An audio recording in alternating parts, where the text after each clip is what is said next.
Are you ready? Yeah. Okay. Your Fresh TV Sport Social Podcast episode 9. Myself, Sian, and I'm here with Danny Bassett. Amazing. So today we've got Bryan Nzinga, current under 11s Crystal Palace assistant coach. Yeah. Assistant coach. Yeah. Okay. How you doing today? I'm blessed, man. Come straight from training. Look at that. Yeah, always on the move, but it's good. I'm happy, man. How's training today? Yeah, it was good. It was foundation phase night, so it's just a kind of breakout from like the curriculum, what they usually learn, tournaments, fun, laugh for the boys. Sick. It was really good.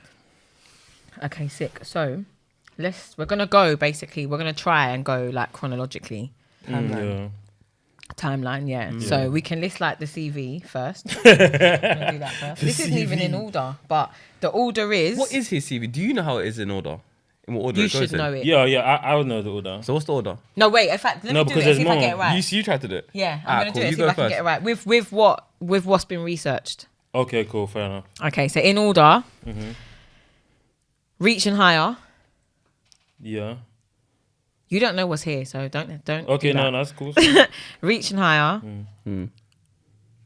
Then Victoire. Then Sutton Common Rovers. Yeah. Then Tooting Beck. Yeah. Then Tooting and Mitcham. Then Reading. Yeah. Then Lionheart and Crystal Palace. Yeah. Because you're my brethren. This is what I'm trying to say. That sounds bad. This is what I'm trying to But say. you experience. What? Can I be real though? Do you know why else that might help though? What? Because you got them all in front of you. They all wasn't there. Would you remember though? Would you remember? Oh. If they, All yeah, I the- would. They I would would. have. Because you were looking at Yeah, I them thinking, would. I don't even remember this name. But No, this, I would remember. so I why was would. you staring at it then when you was reading it? Because it's not in the order that it actually But happened you in. don't it's need not- that phone there then. If you just knew, you'd be like, boom, it was this one, then I this don't one, know. then I this don't one, know then what that one. What's your agenda? The agenda was you read from the agenda. Whose side are you on here? Not yours. Do you wanna? Take a sip. I will. Okay. That's Anyway, so funny. so right. So you was never a player. No. Are you good at football? Yeah, I'm calm, innit? That's not what I heard. No, I'm just gonna be honest. That is not what I heard. no, I'm calm. No, but I've just never been like when I was younger, it was never like a passion of mine to do become a pro. Honestly, Bryan can do a job. this is the truth. I can do a job. I can do a job. Listen, You can do a job. if Do a the job wall where? need me at Do a centre job back, for your church team. I can do a job. You can do a job for your church for team, whose church team? like any church team. I got to, well, obviously I play for, For my your church team. team. I used to play for a church team when I was younger. So that's what I'm Yeah, saying. yeah, yeah. On the Saturday. Oh Church. yeah. Yeah, I could do. he Listen, can- he worst can- case he can scenario, do a if the job. wall need to call up, centre back. You reckon you do a 60 job minutes. Do you there? know what it is? Brian's remember he's a coach, yeah. So he just I'll read the game. He just coaches himself through the game. Yeah, basically. and coach others. So he'll just take the ball and just think, No, right, but okay, it's one the thing- safest, closest pass. It's one thing to know what to do, but to actually execute No, is but different. of course. yeah, obviously- he'll just go with the safest, closest pass. No, but you play within like what you can do. Why would I try and do something that I can't do? What can you do? Well, Safest, closest that'll be pass. telling. That'll be telling. And that's why I'm asking. That's why I'm asking. That'll be telling. No, yeah. that'll- Damn. Okay. Moving on from that shocking playing That's career. joking. Okay, so obviously you didn't play. So at what point do you think you realised you wanted to be a coach? So I think so the bit before reaching high, basically, I went to uni, did IT, something like completely different, basically. After uni finished, I was just a bit like, got my IT degree, this is good. There was an internship for a bit, and I was just a bit like, is this my passion? And then I think one of my mum biggest sayings is like, life is about choices, and make sure you do what you're invested in. And I was like, I love connecting with people. I'm good with like people, person, whatever. And I love ball since 5 when I got my first Chelsea t-shirt. It's always been that way. And I was just a bit like, I want to merge the two. What does that entail? A football coach. And I was just like, cool. And then I think while I was in my internship, I was like, okay, how am I going to go about it? What do I need? Where can I go? Obviously, I was in Nottingham at the time. So I was just a bit like, I'm not going to do here. I was just going to go back to the ends. But we were moving house from Tulse Hill to Croydon. So I was a bit like, there's no point going back to my grassroots club, which was St. Matthew's at the time. But I was just like, nah, just what's in Croydon?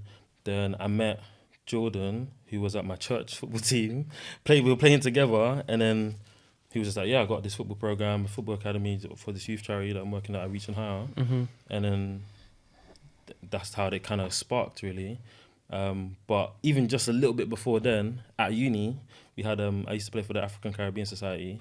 I went to DMU in Leicester. So I was a captain there. So I was around like players who were way better than me. Basically, I was the brains, innit? I was the brains. Everyone knew that I was a leader, and everyone can vouch for me, man. Do you know what I mean? So I was the brains. So then I think there was a time I was in, I think it was second year, maybe. I was second year, and we were playing against Nottingham ACS, and then they were like, "We need to train. We're coming up to a final. What are we gonna do?" And I was like, "All right, I don't mind doing it," basically. And then we won, sick trophy celebrations, all of that stuff. And I think when everyone was celebrating, I was just looking like, "Raw, I think I could do this." Do you know what I mean? As in like, be a coach or whatever. And then when I finished, then I thought, yeah, let me just do it when we get back to Croydon. Luckily, I think it just got, good timing. So met Jordan and the journey began, really. That was like the next question, innit? That like, do you think that was the moment that you thought, I'm good at this? Yeah. So I think, because now it's like, you will understand, like coaching your friends is probably the hardest thing you can do. Do you know what I mean? I've never coached my friends. I've never coached my friends. Or what was it? So people that want their friends? No. Apart from you. Yeah. Cool. I was wondering what you were on there for a second, because I only came to the wall because of you, so you're not my dog. I'll leave today, I'm gone. But majority of them, like, I don't like, they don't sit down in my house and that. No, okay, fair enough. Unless it's like, but you've got a good relationship with them, that's what I'm saying. Yeah. So I think, but these lot were actually my brethrens, like uni, that would be hard enjoyment, whatever we say. That'd be hard. It's hard. My friend ain't coaching me still. Yeah, it'd be hard to switch hats. No, but I'm your mate. No, but like not like coaching son, like my Saturday coach could not be my friend. Yeah, okay. I'd find it hard. Yeah, of course, exactly. Yeah, it's so money, it's for politics. those, like, in those moments, it's like, okay, how am I gonna just switch it a little bit? And I guess it's just trust, isn't it? You just got, they have to trust me to believe what I'm saying. Okay, we could do this, or we can play this formation, or we're gonna try this because the strengths in our team are here. And then we wasn't really training like that. We're just going goals and playing, and the rest was history. Really. I think you had your moment quite early. We've never had this conversation. No, but wait a second. Yeah. So who would you say is harder to coach? Adults, friends, or kids? And in which order? Ooh, harder to coach. I think adults. No, sorry. Friends, adults, and then kids. Kids are the easiest. Friends are the hardest. Yeah. Because friends are going to challenge you, even though they might believe in you, they might probe a bit, and obviously you have to get past the banter part, and you have to break the ice, and there's actually, no, guys, I'm here to add value. Like, I'm Coach Bryan, I'm not, Bryan the friend, whatever. I think adults are, well, male or female, you have to persuade them. That was going to be my next question after this one. Yeah. So you have to persuade them a little bit, and you have to get buy-in. And then after that, I think kids is fun, because I've been doing youth work for a while. So connecting with young people, I've got a big family. So I think that was quite easy, comes natural to me. So then women or men, which are harder to coach? Boys. Is it? Yeah, 100%. Are you sure? 100%. Obviously, I'm not saying anything. Yeah, 100%, 100%. Because I've 100%. gone to, like, there was this one girl that I knew, and I went to watch her training, innit, and like, everyone was warming up, There was like a ring of three of them, like just ringleaders, like they were the seniors. Everyone else was warming up, and obviously they've been there, done it. So like, they're just not trying to hear what the coach is saying. Well, I think you might have. I think this person's coached this person. Yeah. So how about you ask Bryan, who's actually coached me, what I'm like as a player to coach? I'm just saying what I saw. That's all I can say. I don't know. But by that coached. time I was on my way out of balls, so I don't care. But you were doing 2 foot, dribbling with 1 foot, kicking with the other foot, bring it down right foot, cross it left foot. Then That's you told me, so no, funny. shoot right foot. I had a little bit about me, at the time. Yeah, but you weren't being a good role model though. You wanted to be a coach. No, that's why I needed to stop. I needed to just go into coaching, because I'm not setting a good example for these youngsters. Oh God, I hear you. So what am I like to coach? I think when I met Sian, I think it was easy. It's like she was a proper professional, like one of the. How old was she then? Girls. How was I? How old was she then when you met her then coached her? Me and Bryan ain't even been friends like that long. I'm saying Like, how it's old like you 16. were. What was you, like, Well, 32? I was like... We've been married since, 6 years now? Yeah, something like that. So I would have been like 24 or 25. Yeah, you weren't big time then. So then I was... No, we're probably the same age. We're both 24. Yeah. So what, you're 34 now as well? No, I am not 29. Oh, okay. Just checking. Trying to rub me up, bro. Say, bro. Trying to add years on. See, I was a coachable player. Coachable. But what I saw wasn't coachable though. Because I'm signing Yeah, out. whatever you saw at that time is not what I It was experienced. peak. And she even said, you should come watch me train. Okay, man. We shouldn't even train. That's so I funny. did train. I just didn't warm up. No warm up, you know. I just didn't warm up. But I did train. As long as you get no injuries, isn't it? But the reason why I would say boys are harder, is because at any age, whether it's little kids or adults, they probe, they try, they want to see what you're about, whether it's personality with like little super babies or whether it's adults, they want to know, they want to see what you got. They're going to listen to every intervention, every coaching point, any plan. You're going to test your coach or your manager. And I think some coaches, if you don't have like self-awareness or you're not like mentally strong or tough, it will get you. But then, so that's why I would say, in the beginning, the very, very beginning, when I first started, I'm sure that would be one of the questions. That was probably my first hurdle. But you have to believe in your source, innit? You have to believe in yourself. Otherwise, why am I here? I think women are easy to coach, hard to manage. But men are easy to manage, hard to coach. If I said that the right way. Yeah, same thing twice. It makes sense. Dickhead, I didn't say it. Fighting on the mains. Yeah, I think when I was coaching Victoria, the girls were very coachable, willing to try, willing to listen, willing to learn.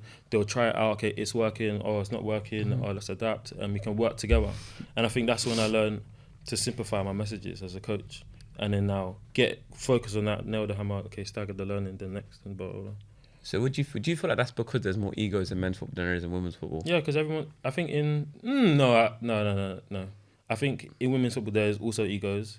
It's just different. But in men, it's the same. But I think men. Yeah, I think men are probably more braggadocious, a bit louder about it. But like in women dressing rooms, there's leaders, whether they might be silent ones, not leaders. Not leaders. I mean, but like there is ringleaders egos. or ego. You know what I mean? There's some. Sean used to dictate the dressing room. Still, of course she did. Had influence. You're a snitch. See, it's all coming out now. Yeah, exactly. I used to dictate the dressing room. No, but you've had power. You had leverage. Don't act like you don't come on. know. Let's be honest. Be honest. Okay. Thank you. So it's the same.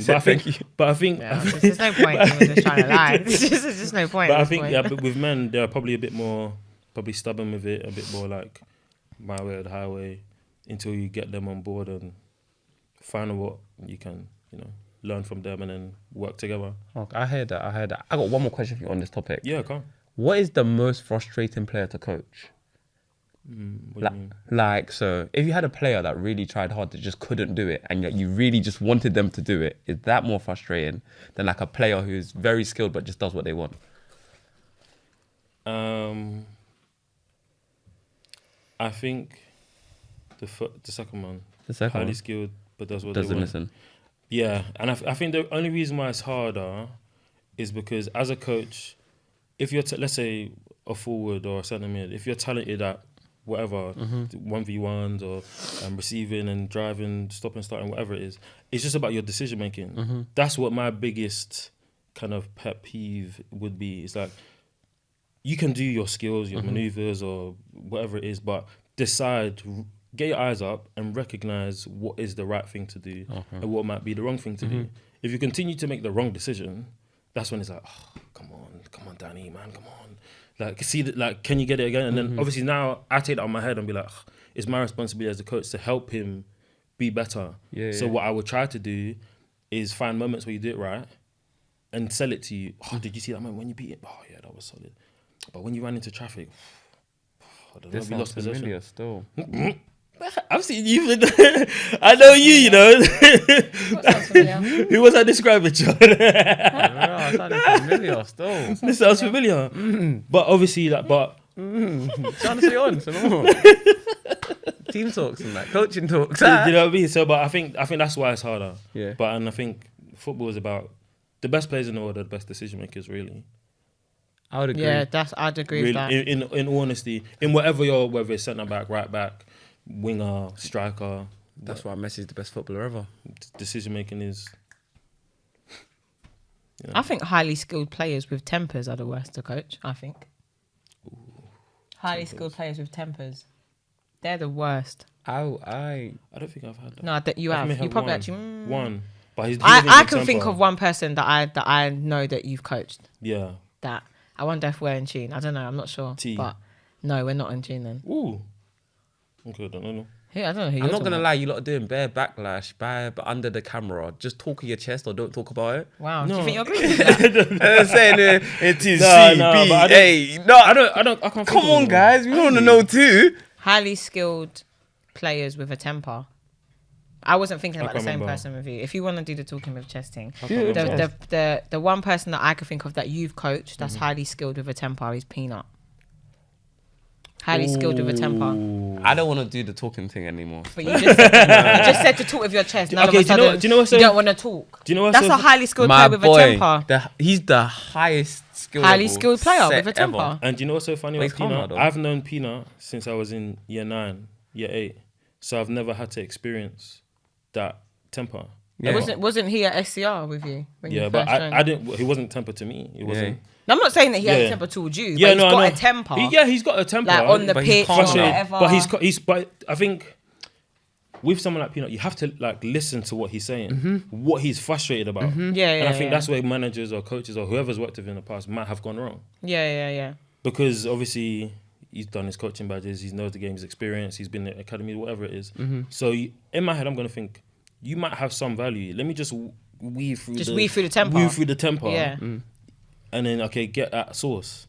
So that's why I've never, I used to go to youth club with Peanut.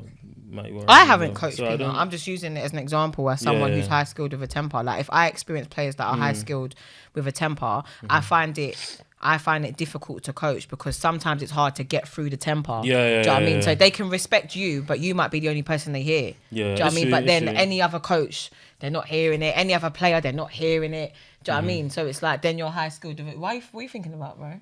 I'm just trying to think, I feel like that's in all aspects of footballers. If a footballer doesn't respect you, they're not going to take on board what you say. No, but there's a difference with having a temper. I'm talking like my personal experience, let's say, is I know a young player. Obviously, I don't coach him anymore, but I used to. And like ridiculously, highly skilled, but would do things like bang a referee's hat off his head and that. Do you know what I mean? Or I've had a game where he spat in a referee's hat. That's madness. Do you get what I'm trying to say? That's madness.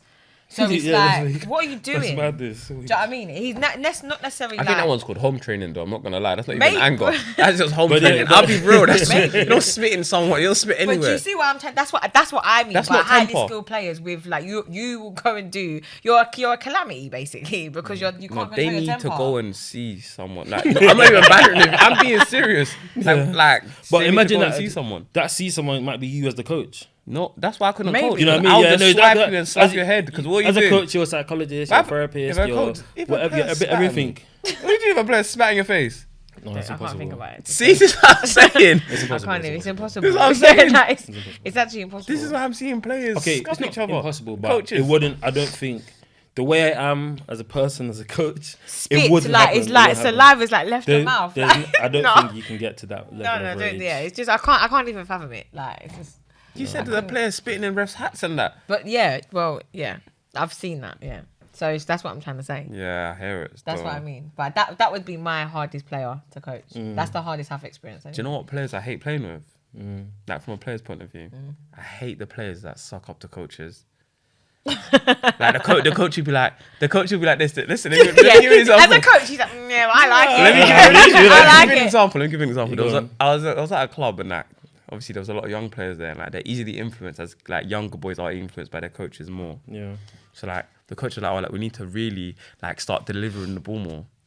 All the team did was started crossing the ball, and it was okay, we have no 9 because I play 9, and I'm not heading the ball. Yeah, so who are you crossing this ball to? Let me know. Yeah. You're crossing the ball because they're telling you to cross the ball, but that's all you're doing. You're not thinking of anything else. We're just crossing the ball now. Yeah. There's no passing. But you said there's young players, yeah. Yeah. That's probably why though, because they're young. I know, I hear it, but I'm just saying doing what they're told. We have a player. There's a couple of players where I'm playing now. if the gaffer said you got to do 4 backflips before you shot, he will do 4 backflips before he shot. And I can't take that. I can't take them plays. You know, when the manager's like, he'll do anything for me. The players in there thinking, shut up. We don't care if we do anything. We don't even want him on the pitch. Context is critical though, man. Like, I think if a coach is just saying as like generic info like that is not good enough. I think for yourself to manage that scenario, chat to the boys. Actually, Gaffer did say cross the ball, but my strength is not headering. Drive it. Yeah. When you get into the middle of the 18-yard box. No, you're not here. Drive it. I just let them do it still because the coach is coaching. I don't get paid to coach. No, so of course you don't. I'll just be there. But once the whistle goes, you are in control of what happens. Yeah, but it's clearly I'm not because they're crossing the ball. I can't head or so. That's what I'm on. I'm being honest. Fair enough. A cross isn't always. No, well, you think you're gonna lash it in the air to my head? No, but last year there was a one chance to score. You know, they lashed it at my face. I did this. What? I guess everyone's got error. No, Sean. There's some. I'm just saying from a player's point of view. Yeah, like you coaches love these people. Yeah. Let me give you an example. Like you love Jazz as a player. You would love to have Jazz because Jazz suck up. No, but she absorbs information. But is that a bad thing though? No, it's not. It's not annoying for you. It's not annoying for you. It's annoying for the players that like we know that in the game it's not always going to go. But these players are going to try to do what you want them to do, and now we can't get onto them because they're doing what the coach wants. You get it? But it's like, how do we cost you now? Because the coach has actually told you, when you get that ball, break a line. Now, every time they get the ball, they're trying to break a line. And there's no line to break. Bro, just pass it to the winger.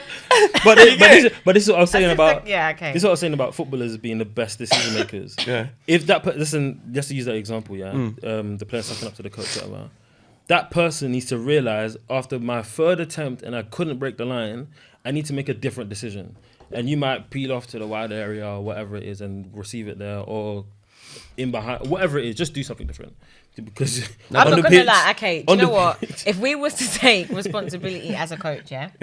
If I take responsibility of a coach of like the example that you're giving, about breaking the line, it's like you're not giving enough detail to the player. Or you see like the crossing situation, you're not giving enough detail to the player. So like if you have a player that you've told every time you get the ball, break the line, okay, you're better off giving more detail. So for example, you're better off saying, okay, make your first pass we've spoken about it bare times. Make your first pass your highest, safest pass. If the pass is high and safe, do your first highest, safest pass. That highest, safest could literally be right next to you. Because that's your highest, safest pass. That's why it's context is That's important. The highest and safest pass. You can't go to the striker, you can't go to everyone's marked. So your highest, safest pass could actually be next to you. I'm not doing it. What do you mean you're not doing it? I'm not. Why am I going to give it to him? If he's right there, why couldn't I just drive forward with it? Because it's the safest pass.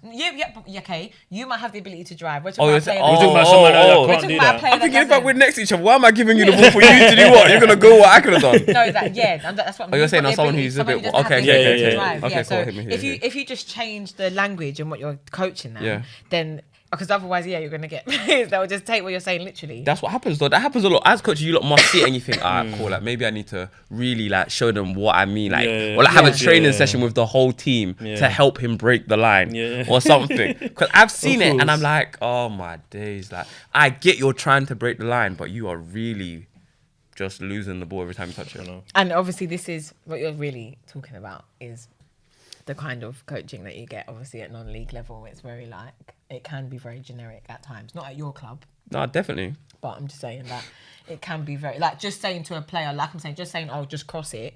And then not explaining to players that like, okay, listen, don't take a cross as just this. Yeah. That could be go to the byline and cut back. That could be a drive. That could be... Do you know what I mean? It doesn't have to be like a loopy cross. I need to give credit to my manager actually this season, because he always used to say we always used to do the same finishing drill, and then like he stopped it, and like he actually broke down like where the ball is determines where the person is normally going to cross it, and that's the first time a manager's ever done it. But obviously, I knew where to cross the ball. Like if it goes byline, it's either you're going to cut it back or you're going to loop it back post. Or like if it's early, you're going to let it meet into the striker's feet. It made a difference. It made a difference because we started scoring more. Exactly. Yeah. But coach should make a difference though. Pick up your coach, man. So let's talk about non-league. Let's get onto non-league. How did you find your non-league experience? My non-league experience was good. It was just a bit of a mixed roller coaster. So I think after the women's team, Donovan was the manager. and Donovan brought me into SER. So when I was 24, 25, maybe 24, 25, I've come in through ball and I was like, yeah, cool. Now I've walked into United Stadium, their ground, and I'm just like, I'm the same age as everybody. Like, people are looking at me like, "Raw, are you here for a training session? Are you here to trial?" And I'm like, "No, I'm here to coach you guys."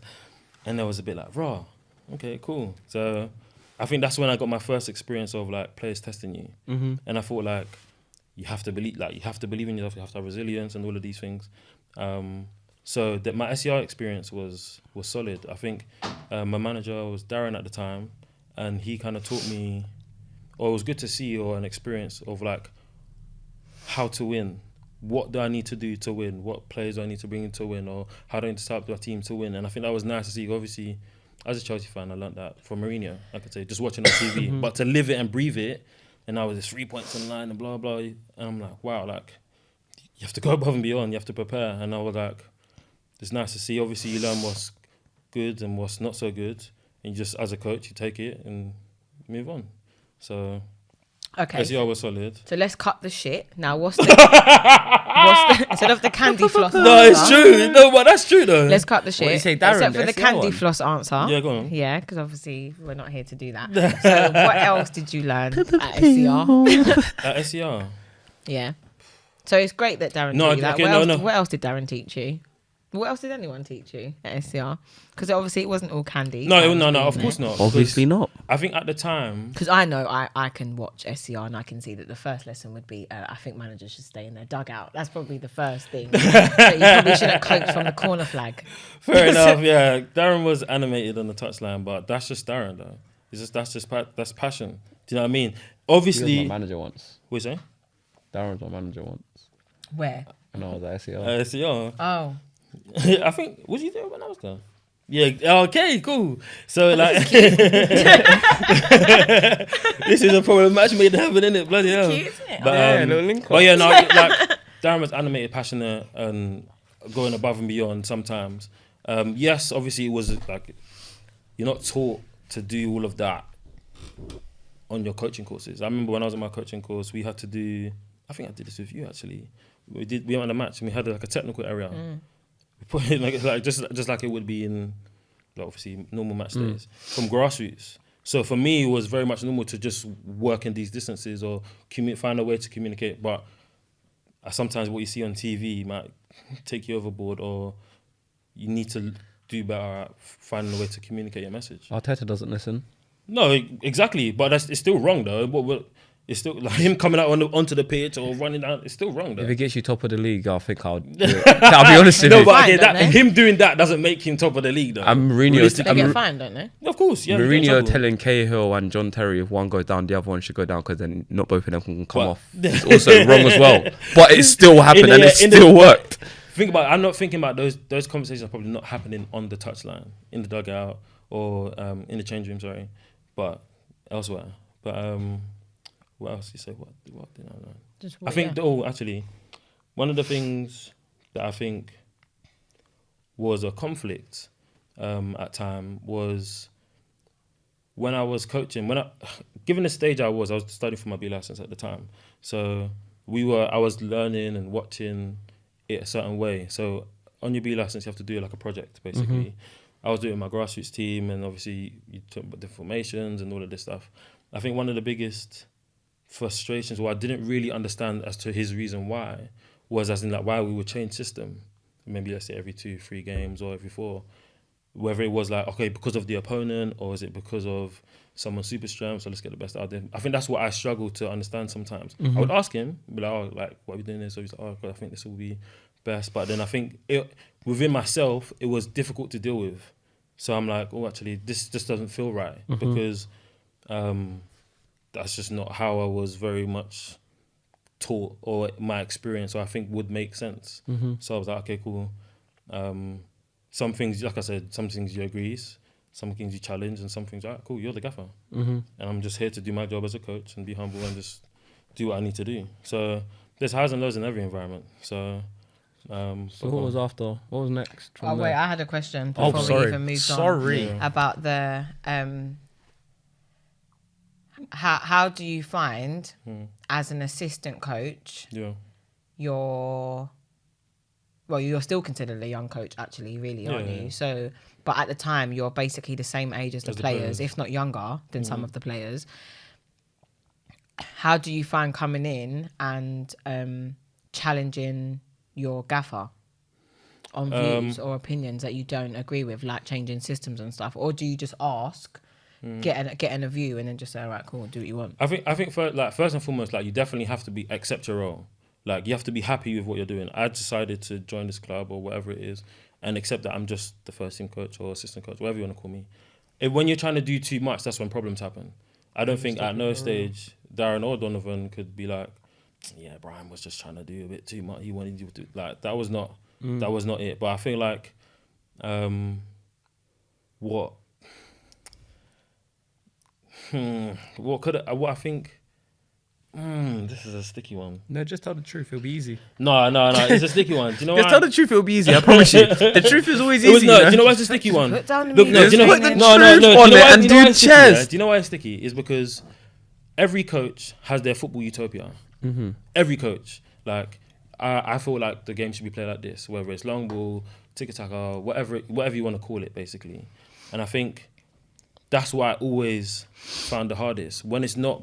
It doesn't feel like me or it doesn't look like me. But that's why I always have to tell myself, remember your role. Remember what you're doing and just leave it. So that there'll be times where I would only, not challenge Darren because he is the gaffer, but it was suggesting, actually, I feel like asking Danny to say, this didn't happen, but let's say asking Danny to go down the line if he's playing left wing might not be a super strength. He might be better at cutting inside and going shooting with his right foot. He might be like, actually, cool, that might be right. Actually, no, we want to take him down the line because Pagey at the time was in the box and can win everything. Mm-hmm. I'm like, cool. And if it worked, it worked. If it didn't, then I'll just go back to the training round and think, okay, what can I plan to make this work? Because it's his final decision. Despite what I practice or what I put on in training, the gaffer, whatever club it is, has to make that final decision. Do you feel like, that like the gaffer actually takes on board what the assistant coach says, even if it goes against what they initially thought? That depends on the unity of the group, of the coaching team. But the reason why I ask is because, like, if you're the actual, like, head coach and you're actually showing the players what to do, and it's even if you're coaching them to do his philosophy, he might think there's a player that's really good, but they might not understand the philosophy as well as someone else.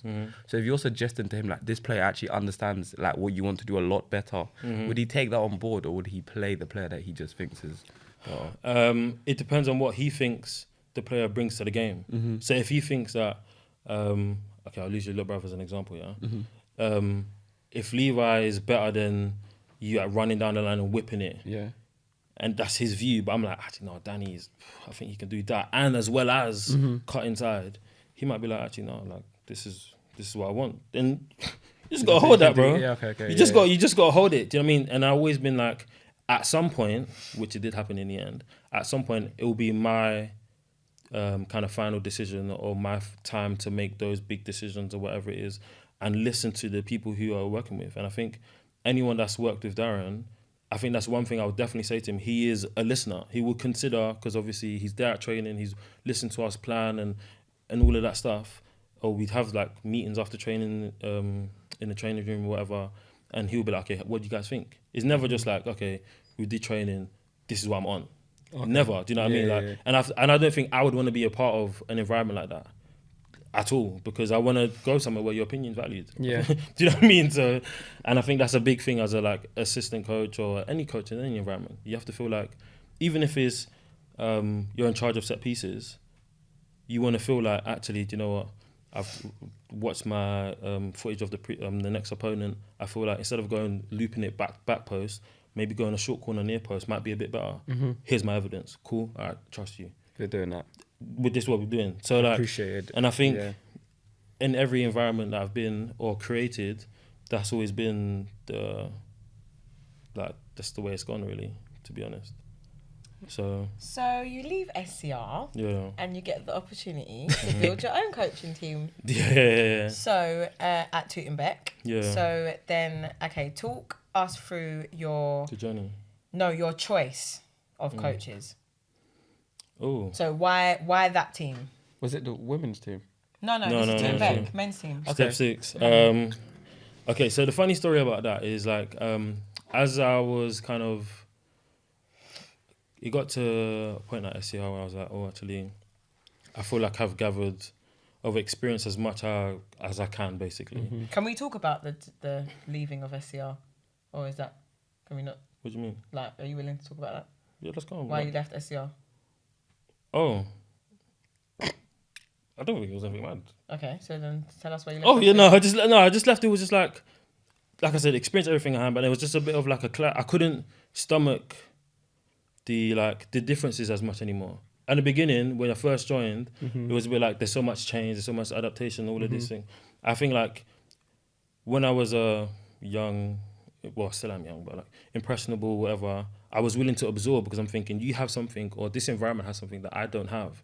I need to gather as much because I'm not a player, whatever. So I need to learn as much as I can. Once I feel like I got to a point where I've learned so much and I'm definitely adding value to the group, training, touching, and all the players that were there at the time, I feel like would say the same, hopefully.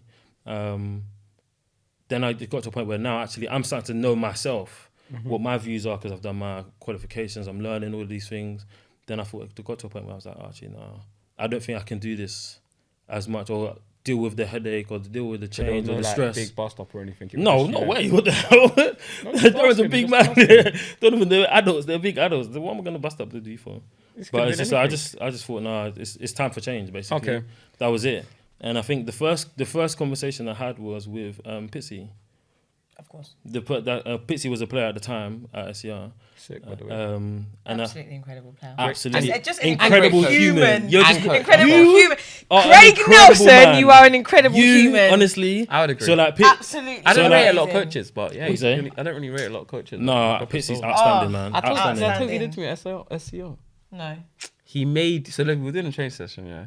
Because I was doing it easily, he changed what I was allowed to do in the training session. I love that's him. That's a top professional. Like, it was mad. Like I was actually just not taking the. Yeah, but you're taking. It was way too easy for me. Yeah, I could do it. Like I'm both. So he found a way to challenge you. Stretch and challenge. Like he made me. So when the ball came into me, I had to turn on one touch and love get it to a player before I could have 2 touches. Yeah, it's too easy for you. Yeah, so you were allowed 3 touches, but I had to bounce it before I could take my 2 touches. Pitsy. It was unreal. It changed my thought process. But I think he's amazing. Now, okay, so now imagine having to coach someone like Pitsy. Pitsy is obviously at the time he's 10 years older than me. I think 10 or 8 years older than me. Yeah. So I'm like, bruv, like I'm watching him thinking, bro, this guy's a baller. And he's a player. And he's a baller. And I'm like, okay, I'm planning. Okay, I'm thinking at home. I'm like, okay, I'm gonna plan. Pitsy's gonna be here. Okay, now I'm gonna put him on this team because he can control this team and manage it as well as learn what I need to. Do you know what I mean? So now it got to a point where I was like, actually, I think it was at a game one day. I was like, Pitts, like, if I ever left SCR, obviously from what you've experienced of me as a coach, and I was a manager somewhere, would you come? He was like, yeah. And I think after that, I was like, yeah, who needs to be a player? Do you know what I mean? Like you got someone buying respect of someone like him. I think obviously whether it's a Sunday league or in non-league, Pitsy is a respected human being. Do you know what I mean? So, and his understanding and knowledge of the game was top tier. I want to be around people like that. Or if I'm in a coaching team, I want to have my coaching team who are of a similar ilk. Point blank, basically. And he can also challenge me. So there'll be times when we're at training at SCR, he'll be like, oh, actually, Bryan, I think we could do this, or instead, like, as a midfielder, this is what I'm experiencing, this is what I'm feeling. And obviously, I know there's some nuances that I don't have because I didn't play. So there's some things I'm going to be like, actually, I trust you. So we're going to, that's how our bond is going to continue to build and grow. And obviously, I think after, I don't know if it was, maybe it was kind of straight after. No, because when he joined Tootenbeck, he was still playing it a little bit. So he was like, yeah, I'll be a part of it. So then Pitts, he was like my first kind of definite addition that I knew I needed to go and out of my way to reach because we're just player to coach relationship at the time. Now I'm basically asking you a bit more. And I was like, listen, I will teach you some, like, we can share information. I will, whatever you need to learn from me or insight, come to your house, laptop, whatever, we can do that. So, and that's how it started. And then after that, I was working with another coach who was on a different B license to me at the time, O'Neill. I made him my assistant manager at the time, and he was like, I was ice, he was fire, and I think you need that kind of balance. You can't just have two all the time calm. Yes, okay, Bryan, I agree with you. You can't, and I think as a coach, another thing I think is really important. You have to be very self-aware, know your strengths and weaknesses. I'm quite a chilled out person unless I'm like really annoyed about something, but like you need someone that might be on the edge a little bit. And challenge myself or challenge your ideas. Actually, no, Bryan, what you say is nonsense. That's why, like, Sian, we've been working together for time. So if she says something, no, Bryan, not feeling it. I can know, all right, cool. Do you know what I mean? So Sian was one. She got the call up. Sian got the call up, bro. Because obviously me and Sian's coaching stories, is a bit is different. So in comparison to everybody else's, and what else is there? Myself, O'Neill, Nathan Headley. Nathan Headley was a coach that I was working with at Reach and Higher. He was, I was doing like the under 16, under 14. He was always the age group above me. He had more coaching years on me, basically. And obviously he was a teacher as well, studying kind of that. He was working in a college. So he's worked with young people, young players. And we go head to head all the time, like coaching wise. And I was like, yeah, actually, this is the team. And I thought, actually, let me bring Sian on this journey as well, because that's kind of how I met Sian, basically. It was through coaching, basically. I was studying. She was this female who wanted to coach boys, and I was like, yeah, I'm here for it. I'll teach you everything I know. Just obviously, she was working with another coach at the time. I think after that season finished, we was working with Fernando, innit? After that season finished, I was like, yeah, let's be my coaching partner, basically. And then I was like, I would teach you what I'm learning and what I'm experiencing. So there'll be times where I come from my B license, I go straight to Sian. So I was like, this is what I learned. Sit down and listen to me. She'd be like, this is long, bruv. This is long. I've just finished my shift at Adidas. Like when I met Bryan, I was super on it, bro. Bryan, like I hadn't even done my level 1. Yeah. So like, so I came into Reach and Higher same, and I was teaching under 14 boys, and I was with this. I was partnered up with this guy Fernando. So really good, like introduction level, basically, just like into like the boys, and that squad was a 6 squad. So it was like good way to, like, I came in like mid-season, good way to just learn, basically. And then once I felt like I'd learned enough, then I asked Bryan, like, can I come and partner up with you now? Because felt like I was kind of ready. So like, and I liked that squad, and they were moving up, and I wanted to stay with my boys. So I moved up with Bryan. Like I said, I haven't even done my level 1. So when Bryan used to come to my house after games, and he's flipping sitting down with his detailed match report, bruv, and we used to sit down and go through like strengths and weaknesses of every single player and every single formation, and go through all these things. I honestly felt like this coaching thing's not for me, bruv, because the level of detail that Bryan used to talk to me, I used to feel like I'm gonna drown. I'm a dunce. Yeah, like 100%. I'm a dunce. I'm a send myself on. I remember sitting down with Bryan a couple of times and be like, I don't know nothing about football. Like sometimes sitting down and listening to other people, obviously when you're around people that are smarter than you, it's like you sit down and you think the level of detail that you lot talk about football, like this is, I feel like I'm drowning. Do you know what I mean, in these conversations? And Bryan, every single time I used to say that, Bryan would be like, Sian, one day you're going to sit in these conversations comfortably, but right now you just need to trust the process. Like you're going to learn. So when I was going through my level 1, Bryan was already showing me B license stuff. So you was ahead. Do you know what I mean? So like, but when I was going on my level 1, Bryan even said to me, don't come like with your big head, basically, because I've taught you B license stuff. You will learn something on your level 1. And I did. Do you know what I mean? I did. So I went on my level 1 and I still took stuff. Same for my level 2. So I done my level 2 project, let's say. I already had templates from Bryan. So my level 2 project was a breeze. Like I walked my level 2 basically. So like when I done my level 2, my tutor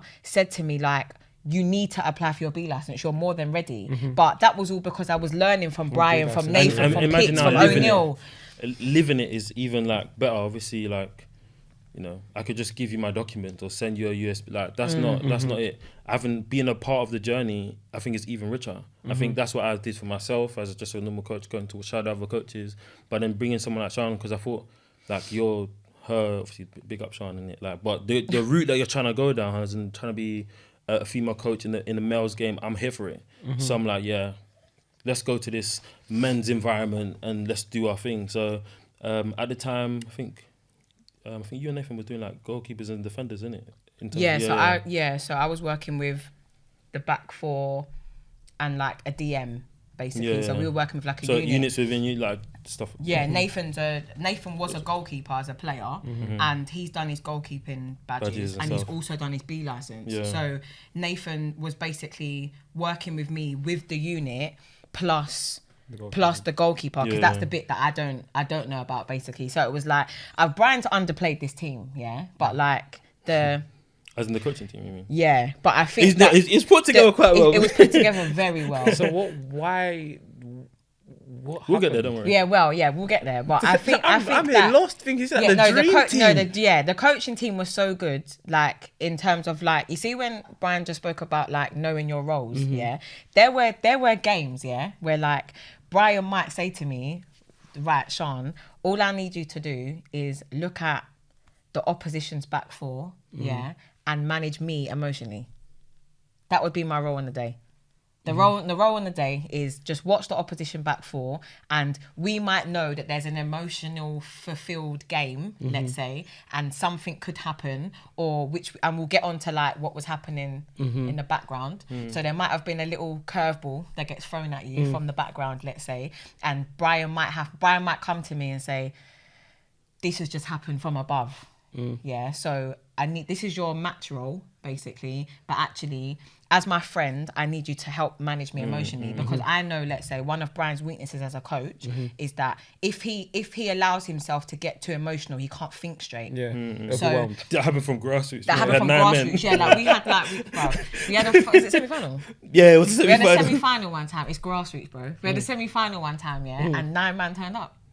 My head was gone. 9 man turned up. Bryan was flipping lids that day, like literally going nuts. So I was saying to Bryan, Bryan, you're gonna go and bad up the 9 players that arrived. They're here. It don't make no sense. This was before the players. Do you know what I mean? The players you need to bad up aren't shouting, here. I'm just going. He's going mad, and I was like, Bryan, no, like you cannot bad up the players that are here. Do you know what I mean? The players that have let you down, they're the players you're angry at, but you're gonna let it out at the players that are here. It doesn't make sense. So I was like, do you know what you need to do? I used to Bryan, you need to go to the car park. I was like, go to the park. Go and do something. I think I ran the line for like the first half. Yeah, I was like, I said, I'll do the warm up. You need to breathe. So I'll do the warm up. I will give the team talk. I go and run the line or go and do self-awareness, bro. You have to be self-aware. Yeah, because right now you're too emotional. And what's mad is that, bro, we won the semi-final. Yeah, we won the game. We won with 9 man. That's mad still. Yeah, but no it's like subs, no one came later. No. Just 9 man straight. 9 man, bro, we won the final. But you can't, like, at the end of the day, football is an emotional sport. So sometimes your role on that day might just, it sounds mad, but it might be, okay, I need you to part coach, but I need you to part be a friend. Do you know what I mean? It's bigger than just it's bigger than just coaching. Because you trust your coaching team is your literary environment that you're putting yourself in to make the team win. And sometimes it's bigger than football. It's managing me as a human. Yes. Because I think like one of my biggest coaching inspirations is Pep. And I think he's got someone's name is Manuel in his coaching team. Doesn't wear like the Man City tracksuit. Just comes in his suit, sits just behind the coaches, and then they'll have like eye contact moments. Or in his books, he's written out, Manuel's done this for me. That's what he does. He's a life coach. Manuel's like there's a sport where you do it in swimming and you throw it in the net. I can't remember what it's called. But the what? He's like an Olympian champion at a sport basically. So he knows what elite sport feels like and looks like. But obviously now he's just come as Pep's brethren. He's come along. Pep's brought him onto the team and he's been with him everywhere. Barca, Bayern, City now. And his role is to check in on me, how the players doing. He obviously knows the players as well. And I thought, that's sick. No one's ever taught me that. Or no, I've never experienced that. And I thought, actually, I know that as a person, I need someone to help me, whether it was Sian or anyone else, to do that for me. And obviously, at Tooting Back, there were some games where I'd be like, actually, no, my head's gone. Or actually, I want you to do this, like you said, as well as whatever. So, the coaching team was solid, man. Knowing your weaknesses and your strengths. So how did the dream team come to an end? Yeah. So the dream team hasn't really come to an end. It's never come to an end. It has obviously practically. Part 1 done. Part 2 soon come. Part 2. So how did part 1 done? How did part 1 done? Because I'm trying to. You've got the dream team. We got the gaffer got sacked. I got. Why did you get sacked? What reason? Why? Bryan got sacked. Why did you get sacked? At 4th, by the way. Yeah, at the time, yeah. We were 4th. So can I say something? You're trying to downplay. You didn't even tell us that you're doing well in the league. Yeah, we're doing well. No, we obviously we just you asked the coaching team. Like, you see you two together. You're not even really giving the audience what they need to know. Like, you lot could have been rock bottom, struggling. You lot were 4th, playoffs. We were 4th, playoffs. Ready to push for the net. Yeah, and you got sacked at 4th. Yeah. And sorry, Brian. And may I just say that correct me if I'm wrong, but. At the time, was it Christmas or it was Christmas. Just before Christmas, were Tooting Beck not at the best stage they'd ever been at that point of the year? Yeah. And you lot got Dax. Yeah, straight after Christmas. Yeah. You know what it is? Do you know what it's Christmas like? Carol. You didn't go Christmas Carol. Do you know what it's like? It's a little bit. It's so dumb. It's a little bit like. It's so dumb. Who's the Bayern manager? Again? Nagelsmann. Yeah, like getting sacked at second. No, it is though. Did you lot get the chairman presents for Christmas? It's not even that. Absolutely. You clearly didn't. You lot missing the trick. Absolutely not. What happened then? Tell us. You want to know. Okay, so after the coaching team put together whatever stuff, like the Tooting, I always say like the Tooting Beck experience was amazing, but it ended bittersweet basically, like probably worst way possible, and. At the time, George as well. George was helping us with like recruitment and stuff as well, bringing in players. And during that pre-season was tough because it was lockdown. We'll go to a park. We'll go to a park in Tooting. Everything just come back to me. And then obviously at the time you can only train with groups of 6. So players obviously I gave, guys, this is how long we're going to be in the park for as a coaching team. This is who we're going to work with. This is your 6 midfielders, defenders, whatever, strikers, full wingers. This is what we're going to do. Different practices, learn these players as much as we can. I think the week before that, I had spoken to every player on the phone, 15, 20 minutes, writing out a report. Okay, the strengths, weaknesses, these are role models. So now by the time they've arrived, we've got a bond because building relationships is key. Interview. So I've done all that groundwork basically. We've experienced. What? No managers ever phoned you? Phoned me to talk to me about what, a new manager? Like a new manager's come in and said, they say, Bass, what do you want? Yeah, we need you to get 20 yeah, goals. we didn't have. Well, at the time back, we didn't. No, I want that. How many zeros? Nah, I said I want 20 goals. 20 goals. Oh yeah, okay, sorry. Bassett trumpet. Yeah, no. I'm saying I want that though. I'm saying I want a gaffer to call me and be like, bro, like, what's like? How you? Yeah, like, it was just more so like a live conversation. Yeah, I'm a people person. You know that. Like, if you make me feel like I'm valuable to you, like you appreciate me, I will work. I'll work harder for you. You like to be sweet. You want to be sweet. Bass wants you to kiss his neck. You see Bass as a player, that's what I'm saying. He wants you to put your arm around him. Bass, he likes it. He likes it. He loves to be loved. So now, like, he likes it. You do, don't you like it? That's what I'm saying. He likes it. Listen to Bass, you're doing so well. No, I just let me tell you what it is. Because you know, just doing the mad thing. Quickly, it's not that I want to feel like that. I just like I'm a human. You're a human. On a human level, like, let's just respect each other. 100%. If you respect me and I respect you, I will work harder for you. 100%. If you just come to me and speak to me like a business, like, is it just a business? Then okay, cool. My leg's hurting, so now take me off. I don't want to run through the pain now. Take me off. Yeah. And that's how when you build good relationships, they last longer. Do you know what I mean? So I did all of that basically to kind of make the bond stronger by the time they got to pre-season or whatever. Did all of that. League was doing all right, playing well. I think there were some issues of like sticking with the old players instead of like the new trialists. I remember we had like a trialist game and the trialists like beat this like first team 11 at the time like badly. And I was like, cool, I'm here for it, innit? So obviously I know where those weaknesses are in the team. I don't know where the strengths are. Obviously at times I have to detach myself from the people to make effective decisions. And then I think there was times where there was like resistance towards that. It's like, oh, you can't take rid of him because he's been there 6 years, 7 years. Nah, he's got to go. In an ideal world, I'm willing to say the dirty stuff that. No, I will. Don't worry about that. Don't worry about that. You're not really doing it. Don't worry about that. People are saying. Don't worry about that stuff. You're the gaffer. When the gaffer says you're not good enough, you go. You're at a very good reputable club right now. So like. Yeah, no, of course. That's not an issue. Do your thing. Why were people not going? Because really and truly, it came down to the fact that the chairman. The relationships. The chairman was picking the team. No, it's like the guys that he doesn't want to let go. That's his brothers. Man sitting down drinking with man. Some men are sponsoring the club. Some men are washing the kit. Some men are getting man drinks in their local pub and all these things. So it's like these men are putting, because like Tooting Beck isn't a highly it's like a family club. It's not a basically. highly funded club. It's a family club. So it's a family club. So it's like these men are all boys and that. So it's like there were players in that squad that were not good enough to win that league. They were not, yeah. But at the end of the day, you'll sit down and break bread and sit down and reason with the chairman after the game. So as far as the chairman's concerned, that's man's brothers, isn't it? Do you know what I mean? So you can't let him go. But at the end of the day, if you finished 8th or whatever, I don't know. If you finished mid-table every single season for the last how many seasons, don't you? Something's gonna have to change. As we always talk about, if you expect different things, but you're doing the same thing, it's a sign of insanity. Do you get what I'm trying to say? So it's like if you want different results, these men have to respectfully.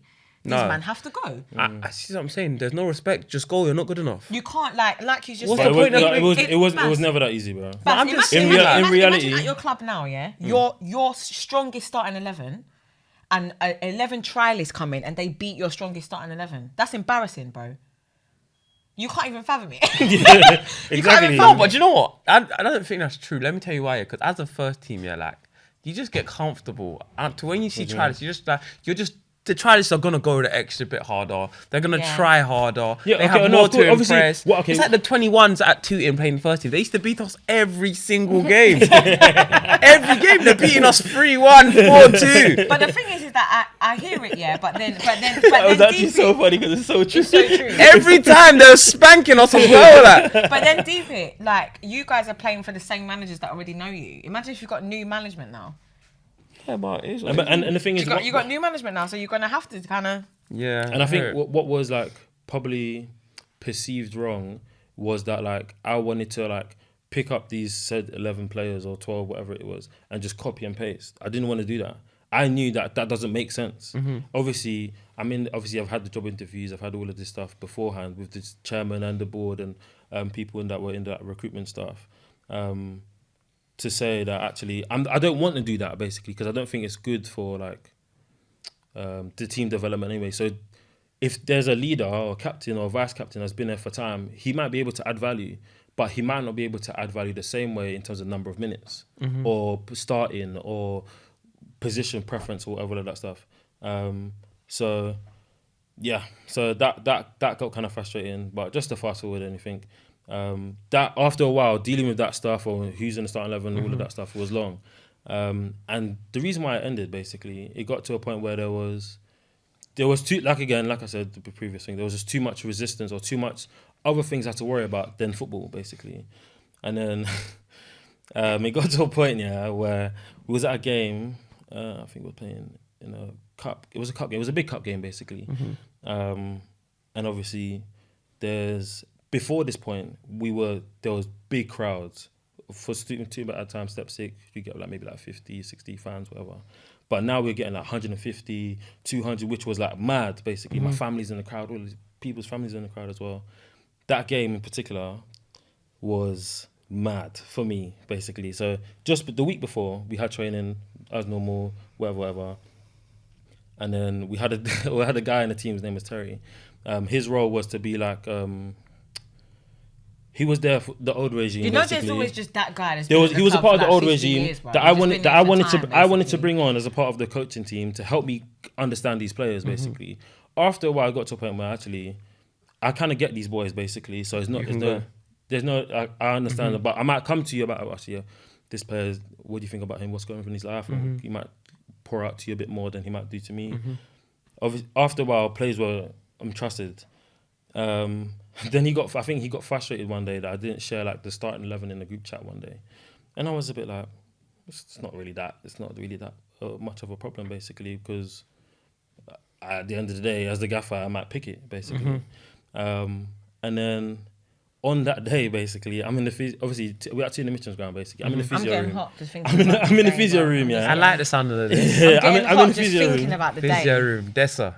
I mean, you can imagine it. Yeah, I'm in the physio room basically.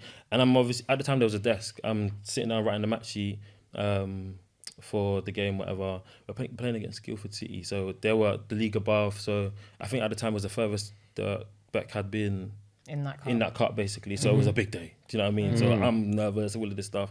But he comes in and was like, "Oh, what are you doing? You didn't tell me about the team. no, what's been going on? I feel excluded. I feel like you're neglecting me. I'm like, whoa, like neglect that. That's mad. That's a mad. You can't use that. Like, do you know what I mean? Like, everyone's been a part of the experience. And I was like, mate, you wasn't at training that particular day. So we had already had the starting 11 discussion after training in the car park. So there's no need to repeat it all over the same that long conversation of hour and a half combo in the group like again. So it's like, what's the point? Oh, do you know what, mate? Nah, this is disgraceful, disrespectful. I'm older than you. Blah blah blah. All this stuff. I'm like, pull the age card. Okay, that's number one. That's light. That's light, bro. That's light. that's the first thing that's the first thing that comes. I'm like, okay, cool. We've got 15 minutes before this game, bro. Yeah. Do you know what I mean? Like, it's the biggest game of my coaching career, whatever you want to call it, basically. And then he goes, oh, do you know what? Like, this is disgraceful. Like, you and your clan are here together. Clan? Oh, yeah. So obviously now, you and your clan. So now I'm like, what? Like, clan. Do you know what? In that moment, He also said that. Did he say it on that day? Did he say it on the phone when he said, "I'm gonna ruin you"? No. He said that in person. That was in person. I just told you to it on the phone, yeah. But so that he was like, oh, do you know what? I'm gonna, you and your clan are coming taking. You're changing the back. You're changing this. You're changing that. And I was a bit like. At that point, it was always like white noise. Oh, he said, "I'm gonna ruin you from within." That's what. Do you know what I mean? So it's like I'm gonna go basically. You and your clan. I'm gonna ruin you from within. Madness, bro. Madness. So now listen, Danny. Listen. 15 minutes. 15 minutes before kickoff. I'm not gonna lie. You lot should have rushed him. Just go into the room. No, so we're gonna tell you. We're gonna tell you the team sheet right now. Close your eyes. But take this in though, Bash. Take this in. Take this in though. Yeah. Deeper than this. Yeah. On a deeper level. Yeah. This is an all black coaching. I know. I realised we're the only coaching team in the league that's of this ilk. Because you're a clan. That's why you're a gang. You're a gang. You're a gang. You're a clan. Oh yeah, we might as well come out and bandanas on the day, mate. Yeah, you know what I mean. And we're doing well as well. Like, we're obviously playing good football. People, fans. I think one of the biggest compliments I got during that time was like a random fan who was like also a black guy and his partner was white. It was like, oh, like your team was so expressive, so well. And obviously, the team was mixed. Like, it was not just like just all demand them. It was like we had Stoney, we had Chris, we had Ali, we had like just a bit of everyone. Like new players, we had Luke Fanlon. Like, just it was a very very mixed, very solid, diverse group who were here together for the journey basically. And people who were already a part of the team previously had bought in to the process. And people were getting better. Who, let's say, my original thought were like, actually. I'm not sure, but I'm thinking now as a coach, my job is to make everyone better. Whether you're a pro, semi-pro, grassroots kid, my little nephew, or I'm coaching, whatever, it's my job as a coach to make you better. And I saw it as a challenge. So that's why I'm like, actually, cool. You might need to stay, but as a coach, I'm gonna make you better. What plan? No, but this is before that. Yeah, I'm gonna get there, don't worry. But like before that, I saw it as a challenge. So now I started saying on a deeper level. All of those things come to your mind. Yeah. So all I did basically, I walked out the physio room, left the mat sheet there, and I walked down straight to town. I walked past all of these man, by the way. They're packing up the warm up, I think, at the time. Obviously Sean's like, Bryan, where you going? I would never walk past Sean and air anything she says. You know what I mean? So I've just gone straight down to where the shack is. They were doing like the tickets and selling scarves and that there. And I said to the chairman, I was like, we need to talk. Obviously, there's fans around. I'm like, you need to come over here. We need to talk. I said, Terry's got to go, basically. And he was like, oh, what's going on? I said, he said this, he said that, about clan this, and, you know, I'm going to destroy from within. I said, I can't have anyone, even if it was my friend, that said, you've got to go. You've got to go. You've got to go or I'm going. Yeah. 15 minutes before the game, make a choice, basically. He was like, oh, we can talk about this later. But obviously, in the game, my head is gone. Like, the game is finished in my eyes. And bearing in mind, so he's had this conversation with the chairman. I think I might have caught him on the way back from that conversation. I know my brethren, so I know something's happened. So I've pulled, I think I pulled you aside, didn't it? And I was like, what? Like, what's going on? Something's happening. And he briefly told me. So I've got the clan thing, I've got the club, the ruin from within thing, I've got the little blah, blah, blah. So I've just said to Bryan, I think at the time, I was like, okay, let's focus on the game and don't tell the rest of the coaches. Yeah, because it's too much. Yeah, right now. Yeah, so let's just get on the game and then let's just get through the game, basically. If you tell any of these other coaches now, it's long. Now we look. If I told any of them, now we would definitely look like the stereotype. We would look like the stereotype. And I was like, "There's no way." Don't feed into it. Now I'm gonna swallow it well. Yeah. And deal with it and manage my emotions and all of this stuff. And I said, yeah, me and Sian I think we scored a few goals. I think we lost in the end. I think 3-1 or 3-2, but bro, that day was too emotional. Do you know what I mean? So I was like, and now if you think about it, like my coaching journey's been quite it's been smooth. Obviously, I've challenged myself, different experience. I've met loads of different people who have never really taught me or showed me about this side of it, basically. So now in those moments, it's shattered, bro. Everything you've kind of thought you knew about football, I'm thinking about, we're winning. We're winning. We're doing well. We're making through the rounds. And I was like, yeah, that's when I knew football was deeper than just results. That's why I said to you, Julian Nagelsmann's situation. At Bayern Munich, he didn't concede a goal in the group stage. He was flying with in the league, was still second or whatever. He still lost his job. So obviously we're not in those rooms. There's actually agendas, basically. It's deeper. Do you know what I mean? And like I said, before Christmas is done, so before the Christmas break, basically, we're fourth, playoffs. There's no we're at the best position that the club's ever been, basically. At the time. And then literally we start the new year and Brian's phoning me telling me, these men asked me for a Zoom and they're sacking me. What? So they kept Terry? 100%. No, what they've done is they stopped Terry from coming to a couple games, and then the moment that Brian got sacked, he was back. Yeah, but he was back, and so were the rest of the players. That he basically was like. Yeah, do you know what? I think that's upsetting, man. No, bro, no. Imagine being on a Zoom. I think the Zoom call was probably the worst. It was just also yeah, Brian, let's catch up. Let's talk about the future, because I think it was still lockdown, on and off. Yeah. So it's oh yeah, let's catch up at the game, and then Zoom comes on. Yeah, you're fired. Bro, I'm in the worst. I'm at my time. I was at my girlfriend's house, and then I'm just sitting in bed. I'm just laptop shut down. Hot mess, Guess bro. what, babe? Just got sacked. Guess what, babe? Let's go for Nando's. Imagine that. Fuming, bro. Eat out, save out. What that been called? What was it? The 50% off thing. Caves in Nando right now. Yeah, you know what I mean? Mad, bro. In tears, bro. Do you know what I mean? Yeah. Because think about it, everyone that knows me is okay, that was a snippet of the end goal. Yeah. You've created your team, you're manager of this and whatever. And I was just what a smash in the face, basically. And then I think after that, I took a bit of a break, basically. I just went back to Reach and High, just did the Grassroots boys. And then I met Ashley and Cornelius. Well, I knew before Ashley and Cornelius, I knew Miles, because Miles was on my B license. Yeah. And so was Peter, who's his current merchant manager. Peter A, the tall one. Gaffer. Oh yeah. Oh yeah,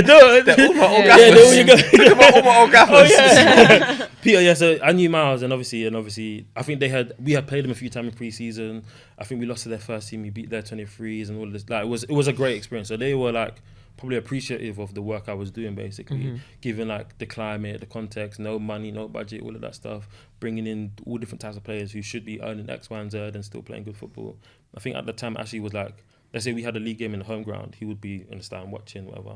And I think Cornelius messaged me at the time and he was yo, come and be a part of it, basically. Ashley wants you, Miles knows you, come and join the first team. And I was yeah, obviously they know what had happened, because I told them everything, basically. And obviously we would see each other in passing, because it might be Tuesday nights. Let's say you lot have just finished training on the back pitch, we've got a game. I was there, innit? I was still there. Was I there? I think so, yeah. Yeah, I was there. I remember seeing you there. Yeah. So you had finished training on the back pitch and we've just got a game, whatever. So we would cross each other's paths all the time, break bread and talk food, whatever. I mean, from the food, talk football. Say Nando's in your head now. Yeah, I'm hungry, bro. But yeah, so then that's how the Tuna Mitcham journey started. So I think that was probably our first experience of remembering your race in football. It was at this point that was a reminder, and that's never ever crossed my mind about racism in football, all of that stuff. You see it on the news and stuff. I thought that doesn't really. I think there's one thing to see it, and then there's one thing to feel it. So it's they're seeing that Vieira was the only black manager in the Premier. They only have one at a time. Do you know what I mean? They have the Wolves manager, and then they have Vieira, and it's only one at a time. There's they're seeing it, and then there's feeling it. That imagine if you've got literally some old white guy looking you in your face, talking about how you and your clan have got how I'm trying to ruin this club, and I'm going to ruin you from within, and all these mad terms. However you want to take it, whatever angle. bro, it's heartbreaking. Do you know what I mean? Yeah, it's just like, what the hell? It just at the time it didn't. So I just detached myself from literally everyone that was involved there. But obviously now I just joined in Tuna Mitcham. I would still see them in passing, but it was just a bit like, do you know what? Like, you did what you did. All right, cool. In a bit high. These lot will get onto me and be like, oh, why are you not giving them time? I was like, that's just how I am. I have to carry myself above. It says more about that. you. Yeah. It says more about 100%, bro. When we did tell the rest of the coaches, so like after the game was done or whatever, and I was like, right, Bryan, we're going to tell everybody now. I mean, we're going to tell them what we said, yeah. Mad things. Like, it wasn't even mad. It was more just like, we sat in the physio room, innit, and we spoke about it, and we all of us basically just said, all right, you know what? We all told Bryan. The only thing that I think in hindsight is that we, as a coaching team, we wish that Bryan Dunn was leave and not get sacked. Yeah. Do you know what I mean? We wish that at that moment he left. Yeah. So we all sat down and we was all like, Bryan, if you want to leave right now, we will all go. Do you know what I mean? All of us will go as a clan. As a clan, we will all go. Do you know what I mean? Like, even like Pitsy was saying it for weeks. For weeks on end, he was like, bruv, if man says one more thing, man's gone. Do you know what I mean? Like, this Terry guy basically pictures like, bruv, if I hear one more flipping comment, man's gone. So I'm not dealing with this nonsense. Do you know what I mean? And it was just like, slowly, but really and truly, as much as we were all feeling little things and hearing little things. It's a what? It's a good experience to what you lot was going through. Other than that, like, you're winning games, you're all together. It was to being together was sick, and the training was sick. Everything was sick. We were training on the front 3G at Tuna Mitcham. You know how small that pitch is, basically. Lovely. So, listen, no. Let's be honest. It's small, yeah. But now imagine we had to train the whole team, back, let's say squad. Let's say it might have been 20 whatever players at the time, 18, on 2/3 of that pitch, or sometimes a quarter. Now think about how small that pitch is, and now think of a quarter of that pitch. So we did passing drills, technical stuff. Then I had to like build a relationship with the reserve team manager at the time, who became first team manager. About like let's mix it basically. Let's do first team versus reserves. Or I might bring some reserves players and put them in the phase of play that we're doing. Whatever. More space, and also buy-in. Everyone buying in together. Yeah. Do you know what I mean? Unity. So this is myself trying to be like a visionary, basically. I'm like, actually, let's create unity. And there might be a reserve team player who's in that squad, which did happen, who was flying, came into the first team, did his thing, scored. But that's how, football should be anyway. Do you know what I mean? So, and I think after that conversation, like they said, like, are you ready to leave? And I think my mindset was like, no. Not letting them push you up. No, man. Like, let's keep going until the wheels fall off, basically. So, and we kept winning, drawing, whatever, different experience, but nothing would ruin what my kind of perspective of the good experience was. I mean, it was just kind of tainted, and that's why I always, when people ask me like, how was it? I'm like, it was a good experience. It just ended bad. Do you know what I mean? So but like come on, like 85% of it was sick. Do you know what I mean? So it's just that last. I'm not gonna let that 15 or whatever percentage it is, because I'm like, come on, man. So now I just learnt from it, moved on to in Reading. So let's fast forward now, to we're gonna I'm just gonna combine Reading and Palace basically as a professional environment. Okay, pro game, So let's just briefly, I know we're kind of behind time, but so let's just briefly touch on your academy experience basically, and how you found working in a professional environment in comparison to working in the non-league environment. I think it was really, really good. But one thing I would say about my non-league environment experiences, they were top tier. Do you know what I mean? So like Tuna Mitcham, they went above and beyond. Ashley, Cornelius, Miles, from my don't you dare do that. From my perspective as a coach, they went above and beyond. Whether it's Tuesdays, Thursdays. You was there for a long time, bro. So you must have really enjoyed your time, because you were there for a really long time. Frank Wilson's my gaffer too, and we won the league there. It's whatever, bro. But like, that was my plan. But yeah. So my non-league experience at Tuna Mitcham was sick. It was almost like prepared me, I would say, for which academy experiences. What you get is really more time and more equipment, really. Obviously, and you're surrounded by coaches who think deep about the game, who are passionate about working with foundation phase, YDP, PDP, whatever. So my academy experience has been phenomenal. Do you know what I mean? So going out to Reading was a bit far, but I just knew that my mentor at the time, well, not at the time, but my mentor for life, basically, Anthony Ferguson was the head of coaching.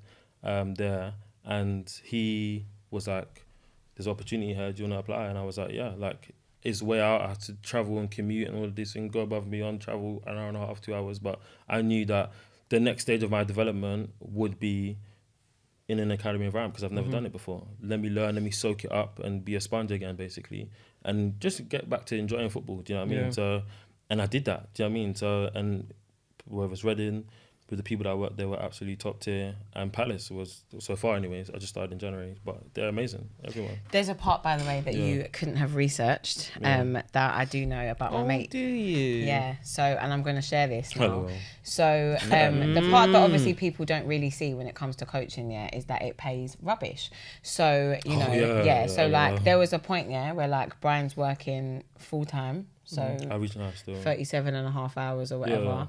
We were working together at this point. So 37 and a half hours, and then travelling to Reading. So he's had to like pattern his working schedule basically so that he might finish at like 2 on a Monday so that he can get to Reading on time, and obviously Reading's training ground is like in the middle of nowhere, basically, so you've got to like get really far, so like when I tell you on a Monday, Brian will like finish at 2 o'clock, he'll go to Reading. You see Tuesday morning, Brian's on the ropes at work, bro. Tired, bro. Don't chat to Brian for the first like 2 hours of the day, bro, because he's on the ropes.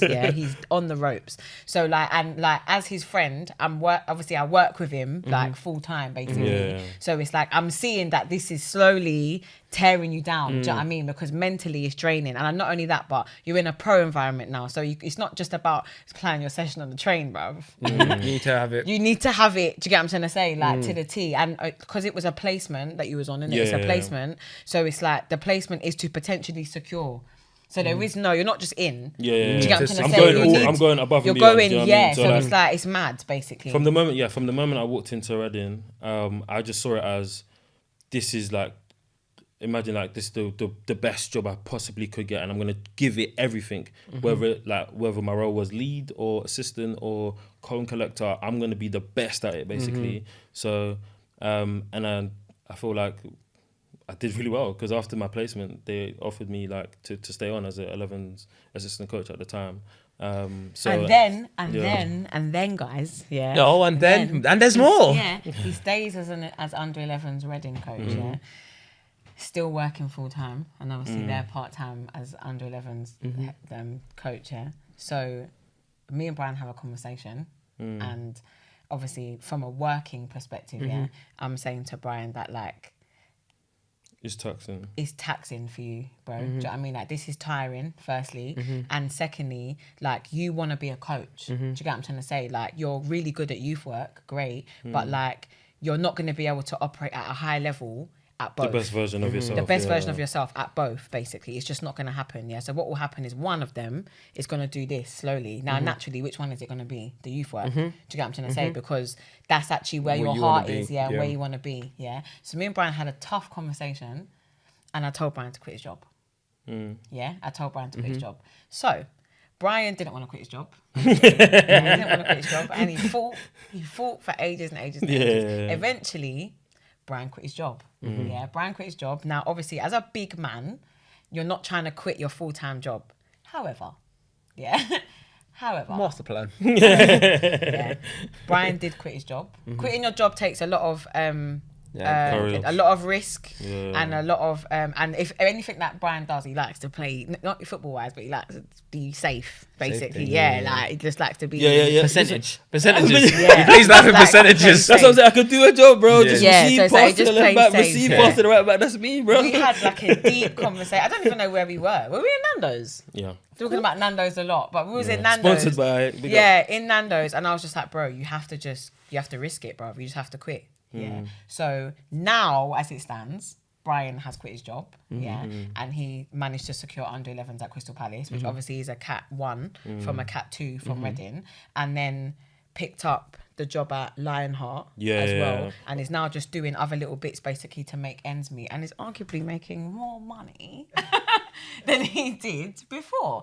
The moral of the story is, kids, don't quit your job, but be brave and be courageous. Be brave and be courageous in your journey if this is really what you want to do. I think chase your dream. 100%. I feel like what they're trying to say is there's no reward without taking risk. No, there isn't. There isn't. And it's something like football. It's like you just gotta put your eggs in one basket at some point. If you don't do it, at some point, you just got to dash the kitchen sink it. Yeah. So like now at Palace, like, the people that are amazing. The coach I work with, Gus, he's unbelievable. Great, just coach in terms of like detail and stuff like that. But the bond he's created with the group that we work with is amazing. The support that we get from the foundation phase, head of coaching for the foundation phase, Paul Barry is amazing. Josh is elite.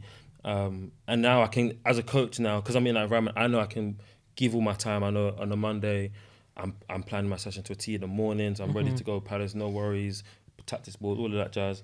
And I can give my best, basically. So even though I was working long hours and travelling to Reading and all of that stuff, I never planned my session on the train because I had to be top tier. Because I'm like, I need to present. As soon as I get off that train, I'm in Reading kit. So anyone that sees me is going to look at me and be like, oh, right, you're from this club and that's my club, whatever. So I have to carry myself as, the best I possibly can. My mentors, Anthony Ferguson and Adam Lawrence, will always be like, make sure you carry yourself the best you can and give everything. Do you know what I mean? Act with integrity and be yourself. You're, courageous and you're brave and all of these things. So do that. So now I did that at Reading, and I think I left a good impression. And Palace, I'm doing the same because now it's at a different type of club, and it's obviously bigger reputation, producing players, whatever, all of that stuff. So now you think there's no way I'm lacking. I take my coaching job and myself very seriously. So. Yeah, man, got to give it all, man. So, 100%. Of all the players that you've coached, who's the best player?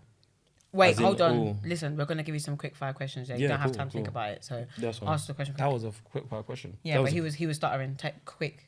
Best player you've ever coached. I didn't even know that was quick fire, but let's go. No, quick fire. That's the first one as well, isn't it? Is it? Yeah. See, I'm just best player you've ever coached. Quick. Darko. I did him recently. Darko is at Leeds. Prem PL2 on the 18s. Unbelievable. I even called my brethren guys and I was like, yo, there's levels to this ball thing still. But yeah, he's a midfielder, top tier. So is this like a look out for him kind of thing? Yeah, 100%. Not even look at he was at Man City for a while, moved to Leeds, and I think he's made his first team debut this year already, once or twice. How does he? 19.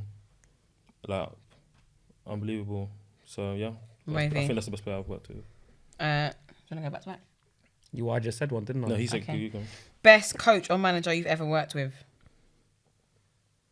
It's got to be Sian Fitzpatrick. Definitely not. No, I'm joking. Yeah.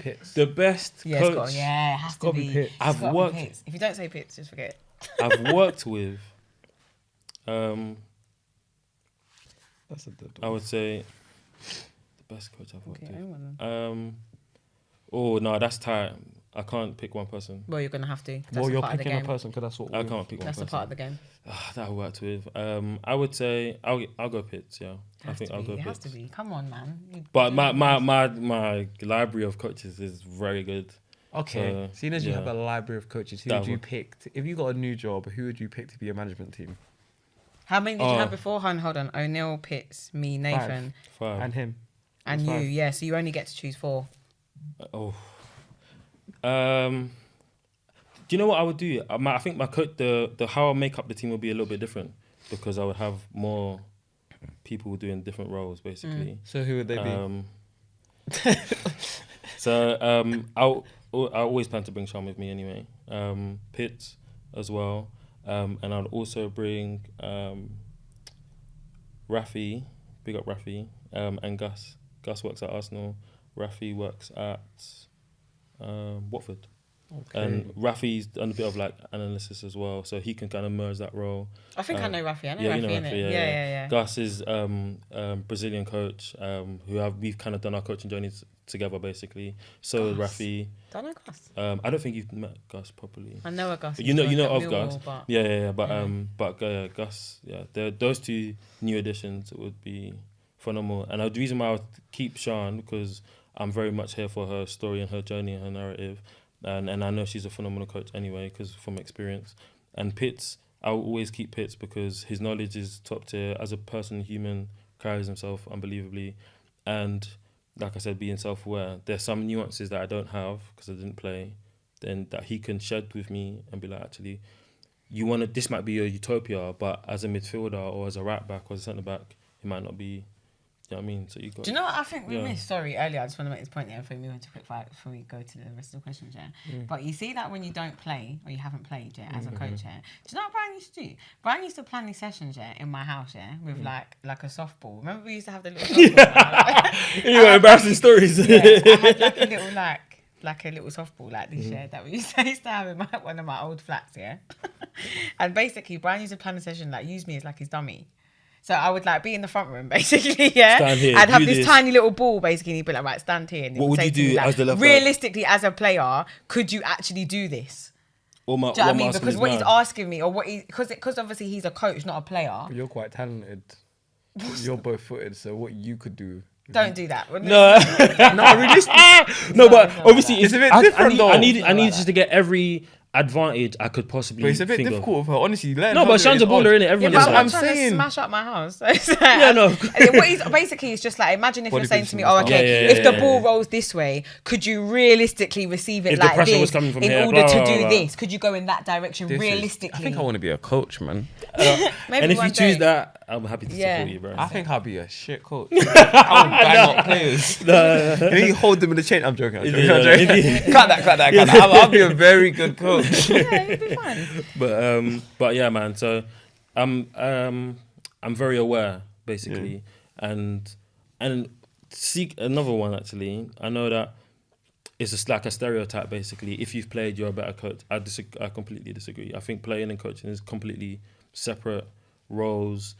Whether it's the highest level youth, I don't think it married. I think the only time it comes of value, and I've seen from experience. Especially when I was working at Reading, because a lot of the let's say older coaches in the PDP, YDP work, former players. When you're doing like interventions, basically like specific ones for players who played in your position, I think that's when it matters. Do you know what I mean? So I've been when it's 50,000 people, and do you know what I mean? And I know what it feels. What is it? You can like pull on their hearts because you've been there. Do you know what I mean? I think that's what. I think that's the one thing I can say, cool, or understanding the dressing room, or positive environments, negative environments, or the manager's rinse you. We can have those conversations, but I think planning or coaching or planning a session or managing or creating a team environment, or they're completely different. That's more like leadership, understanding people. That's why just because you can shoot from 30 yards and you did it for 10 years, I don't think warrants you like you're now a world-class manager / like Lampard coach. 100%. That's exactly Lampard. I support Chelsea, by the way. That's Lampard. And Lampard is my favourite Chelsea player ever. So now, it's frustrating to see. And my thing is with people like that, whether it's Lampard, Gerrard, or whoever it is, I will just be like, just take more time. Study the craft. Just do it like to the best of it. Gain as much knowledge as you can, different experiences, and then obviously because of your name, because you might get bigger jobs. Then do it. Don't rush it. Just don't rush it. That's my thing. To that one. Yeah, go on. I think Lampard had a better opportunity than Gerrard. Gerrard's only ever had a good job in Scotland. In England, he hasn't had a top 6 team, so it's not really. No, agree. So I just feel like between them two, Lampard has had a team where they're actually good players. Like obviously he was on a transfer ban. I also feel like he has to kind of build it himself. Gerrard's gone into a team that weren't bad, but it wasn't great either. Yeah. So like he's had to go in there and try and make something of it. Where Lampard had a good team, he just couldn't sign anyone else. Agreed. But that's what I'm saying. Like, just take your time and get on the grass, coach as much as you can, coach low ability players, mixed ability players, high ability players. Like they have the privilege of doing, and just do the grinding and I got my last question for you anyway. Yeah, go on. Who's the best player that you have coached that is not pro that you think should be pro? Ooh. Sian Fitzpatrick again? Yeah, any women's team's got any contract? No, I'm joking. You're done now. She's retired. I wouldn't know. Trained the carrot in the other day. I saw. I said it though. Got you nibbling. No need player. That should be pro. Okay. I'm gonna go clubs. Hello. What? Oh, current player. Yeah. Oh, damn. What do you mean? Pitts. Yeah, no, but Pitts did this time. Current player, like a young player. Yeah, but he doesn't play now. So. I would say at the time, I thought when I was at SC, I thought Ollie Twam, winger. I thought Ollie, the fast one. The fast one, yeah. Yeah. I thought definitely. Sorry, no, this is you're deep, bro. Ollie Twam, I thought Ollie Twam was unbelievable. I don't know if Toran's been pro. Tom Roberts. Yeah, he has. He was at Palace. No, as in like first. Oh no. He's been in the academy system. That's different. Yeah. No, he hasn't. Yeah, obviously, like when he was probably a bit. When I met him, he was younger, obviously. No, he'd have no. When I've seen him, this isn't what Sian thinks. This is not about you. No. This is what Bryan thinks. Yeah. Who else is there? And at Tooting, Danny. Who? Danny Bassett? Yeah. Don't do that. No. Danny. No. I think so. When I was there, I think you lot were kind of like gone rough, like you were leaving. Yeah, you lot, that group basically, that cohort of players. Who like you? Diddy and that. Me, Diddy, Windsor. Isaiah went long before. That's what I'm saying. I've been through 3 transitions at Tooting. Yeah. So like different teams. So, but for multiple different reasons, obviously they haven't been able to get there. So, if you want to get there, then you've got to look in the mirror, man. Me? Yeah. If you didn't get there, you got to look in the mirror, bro. You heard it from a coach, bro. 100%. The hell? I just want to be the best coach I can be, so I'm just trying to get my playing. I just want to be the best player I can be, so I can move on to be a coach like Sian and Bryan. It takes a lot of studying. Do you know when sorry, I'm going to wrap up now, but do you know you when have one more question, do you know what I think? No, I have another question, but do you know what I don't have another question. Do you know what I think you'll feel it you about in terms of like playing? Mm-hmm. Yeah, is when you go on like your A license and pro license, because bare ex-pros. So when you're on your coaching badge and you're not delivering, so you're a part of somebody else's session, and like if you're dead at ball, and you're with the ex-pros and that. If I was you, I'd just say I got a mad knee injury. And I just can't. That's it. But hopefully, by the time you're there, you're at St. George's, so they bring players anyway. Hopefully, no, I think they definitely do. A license, even AYA, they bring players to when you can deliver your sessions. And sometimes do they? I think so. When I went to but I think he's on his AYA, and I'm sure he played. Is it? But you could do a job though, bro. Remember, bro. Safe. Yeah, receive. Yeah, but the detail, like A license and AYA and pro license is different. It's a little bit different. They're gonna start like at Reading. Like I remember when Bryan come back from a Reading session one time, and he was telling me about how they were teaching the players to receive. What is it to receive to like give it to a striker here or something like mid-level in it, because it's really hard to defend. They're teaching that to like 10-year-olds. No, that makes sense though. Yeah, I wish I got taught that at a younger age. Yeah, like they were teaching no way to that defend at 10. it. Yeah, there's no way to defend it. Someone behind you, get the ball there. Yeah. They're teaching that young. And you can take a dead touch with your fire as well. So it essentially stops right there. And for me to, if I'm defending you end up doing I have this. to foul you. You end up doing that. Yeah, it's like, and these like are like 10, like being taught that. So that's why I like. Let me bring my daughter too. Yeah, let me get my son in there as well. Should we make it under 5s? Quick under 5s. Your fresh under 5s coming soon. Your fresh under 5s. Your 7s. I can do under 7s. Can you do under 7s? Yeah. Nah, I don't know.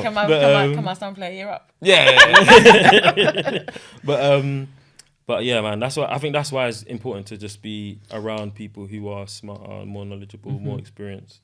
So you can pick up these little nuances basically and add it to my toolbox. And then This actually wasn't meant to be asked. Yeah, go on. Is there a coach that you see yourself most in like the Premier League or like the league, or like a coach you see yourself most in? Oh wow. From just what you see, obviously. I'm not gonna say like obvious ones like Pep and them, man. Yeah. Because they're just like superstars. They're extremes. Yeah, it's an extreme example. But I think ones that I can probably see myself. I would say not just for like image or whatever. I would say Patrick, because I had a privilege to meet him while I was at Palace, and just listening to him speak, definitely. I would say I like, because I've read and studied Julian Nagelsmann. Just the way he works is very creative with his technical approaches, tactical approaches. Loads of things he was doing from a young age, like in terms of like bringing technology bringing big screens into training and look, we've just did this. Look at the screen and blah blah blah. I think I would like to be someone like that, a forward thinker, basically. Who else is there? The pro, Vincent Company. I would love to be like, obviously. Like, I think what he's doing at Burnley is a madness, by the way. Like, I want to go and see them play just before the season ends, before they get to Prem and the prices go up. But do you know what I mean? But I think to do what he's done, where recruit all these players at a time where a lot of the players had left now, and stamp an identity which is completely different. Not Sean to Dice. do you know? Basically, to not what it was before, long ball and winning sackers because of the profile of the players and stuff like that. Park the Bus United. Do you know what I mean? Have you seen them play this year? Unbelievable I actually stuff, haven't. bro. I think. I think. But from what I know of Burnley prior to Company, it was like unbelievable. No, they're on Jockins. They're on an absolute fire. But have they not won the league? Yeah, they won. It's finished already. They won the league already. Yeah, I haven't actually watched the game. They're probably trying to achieve like, let's get record points. That's what I would do. Is it? Yeah, I think they obviously there's always something to play for.